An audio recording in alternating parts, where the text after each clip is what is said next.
যে খবর আজ আপনাদের সামনে তুলে ধরব সেই ছবি দেখলে সামান্য হলেও বিচলিত হয়ে উঠতে পারেন আপনি। জানেন কেন বলছি এ কথা? আসলে সেই ভিডিওতে দেখা যাচ্ছে রায়গঞ্জের এক প্রবীণ রাজনৈতিক নেতাকে।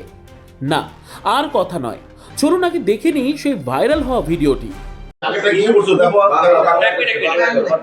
তোমার ব্যালেন্স নাই মনে হয়? ঠিক আছে রাখো।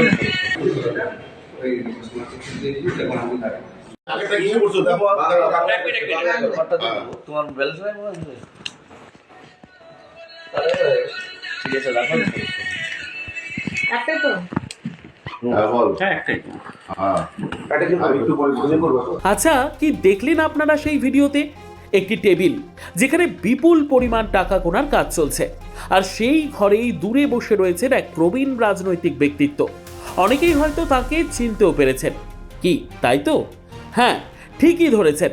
ওই রাজনৈতিক ব্যক্তিটি হলেন উত্তর দিনাজপুর জেলা পরিষদের এক সময়কার সহ সভাধিপতি পূর্ণেন্দু দে, যিনি আজও এলাকায় বাবলু প্রধান হিসেবেই পরিচিত। আসলে দীর্ঘদিন পঞ্চায়েত প্রশাসনের সঙ্গে যুক্ত থাকায় তার নামটাই হয়ে গিয়েছে বাবলু প্রধান। সেই পূর্ণেন্দু দের উপস্থিতিতে লক্ষ লক্ষ টাকা গোনার কাজ চলছে। তাহলে বর্তমান সময়ে রাজ্য জুড়ে তৃণমূল কংগ্রেসের নেতাদের বিরুদ্ধে যে অভিযোগ উঠছে, পূর্ণেন্দু বাবুও কি সেই একই দোষে দুষ্ট? ভিডিওটি ভাইরাল হতেই আমরা আরসিটিভি সংবাদও নেমে পড়ি বিষয়টির সত্যতা উদ্ঘাটনে। আমরা প্রথমেই কথা বলি ওই ভাইরাল ভিডিওতে দেখতে পাওয়া পূর্ণেন্দুদের সঙ্গে। আমাদের ক্যামেরার সামনে তা কি বললেন পূর্ণেন্দু দে? ঘটনাটা কিছুই না, এটা একটা মীমাংসা হয়েছিল। মীমাংসা হয়ে সে একটা ওরা নিজেদের মধ্যে দেনা পাওনা যেটা ছিল ওটা আদান প্রদান করছে। সেখানে আমাকে যেহেতু আমাকে মানে সেই জন্য আমাকে সাক্ষী হিসাবে রেখেছিল। এছাড়া এই ব্যাপারটার মধ্যে আর কোনো পদার্থই নেই। পূর্ণেন্দু বাবু যে সমঝোতার টাকার কথা শোনালেন, আমাদের হাতে এসেছে সেই সমঝোতা পত্রের কপি। সেই সমঝোতার বিষয়টি আসলে ঠিক কি তা জানতে আমরা খোঁজ নিয়ে পৌঁছে গিয়েছিলাম সেই সমঝোতা পত্রে স্বাক্ষরকারী একজনের কাছে। সমঝোতা স্বাক্ষর পত্রে 9 নম্বর স্বাক্ষরকারী মান্নান আলী ঠিক কি জানাচ্ছেন শোনাবো আপনাদের। আমরা বলবো যে আমাদের যে মাননীয় যে পূর্ণেন্দু আছে, যে একটা সম্মানীয় লোক, ভালো লোক, আমাদের রায়গঞ্জে সবাই ওনাকে সম্মান করে। আর উনি উপস্থিত ছিলেন যে যে টাকাটা লেনদেন হয়েছিল ওটা ছিল যে বাপি সরকার, ওনার শাশুড়ি আর ওনার মধ্যে এই ব্যাপারটা ছিল। আর এই মীমাংসা করার জন্য ওই টাকাটা রিকভারি করার জন্য বাবলু প্রধানের বাড়িতে করা হয়েছিল, পূর্ণেন্দুর বাড়িতে করা হয়েছে। যে শাশুড়ির ব্যাপারটা আছে যে বসে রিকভারি একটা করে দেওয়া হলো। দাদা বলে দিচ্ছিল যে কৃষ্ণ কল্যাণী আমাদেরকে বলে দিচ্ছিল যে ওনার বাড়িতে যেন লেনদেনটা ওখানে মিকে হয়ে যায়।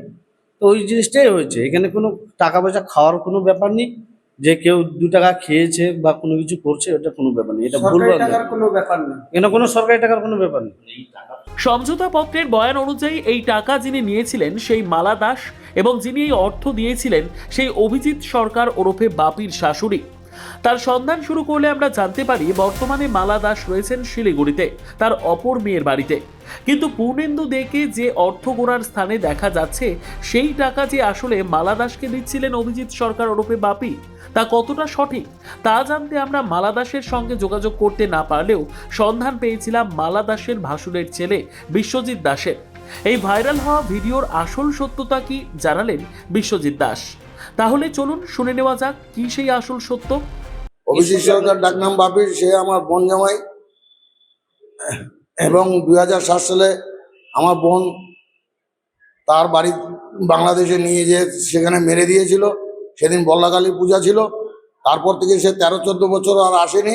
তারপরে যখন এসেছে তখন বোনের একটা মেয়ে থাকাতে তার মুখের দিকে দেখে আমরা কিছু আর বলিনি, এবং লাস্টে তার সঙ্গে একটা ডিল হয়েছিল 12 লক্ষ টাকার। সেই 12 লক্ষ টাকা অভিজিৎ সরকার এবং তার বাড়ির লোকজন মিলে সেই ডিলটা বাবলু বাবুর বাড়িতে টাকা পয়সা দেওয়া হয়। এই টাকার লেনদেনের মধ্যে পূর্ণেন্দুদের কি সম্পর্ক?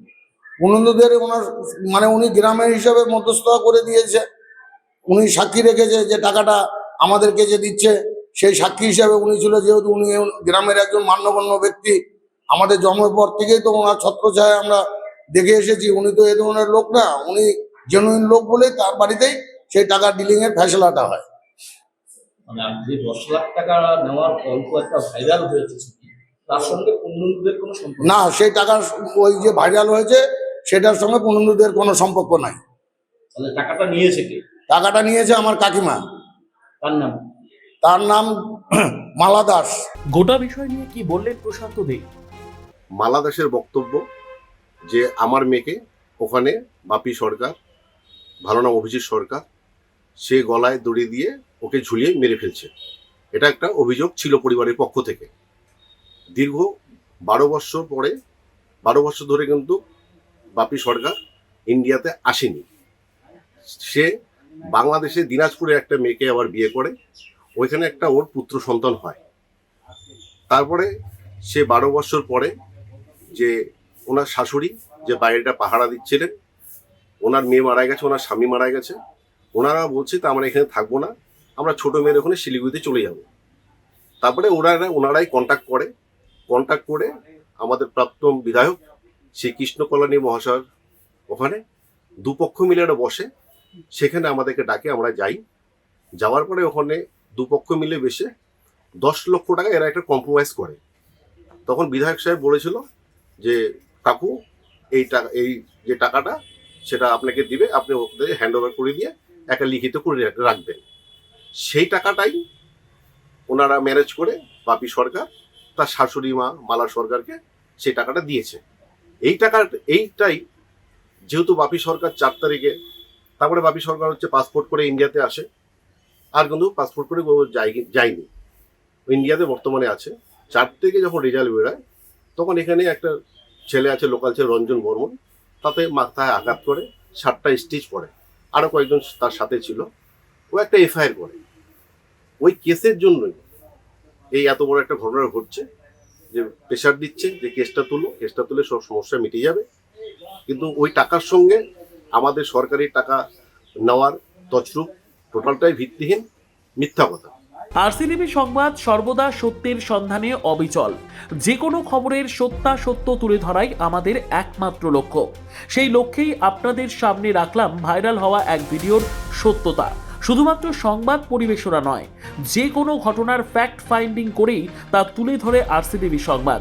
কারণ আরসিটিভি সংবাদ সত্যের খোঁজে সজাগ, সতর্ক।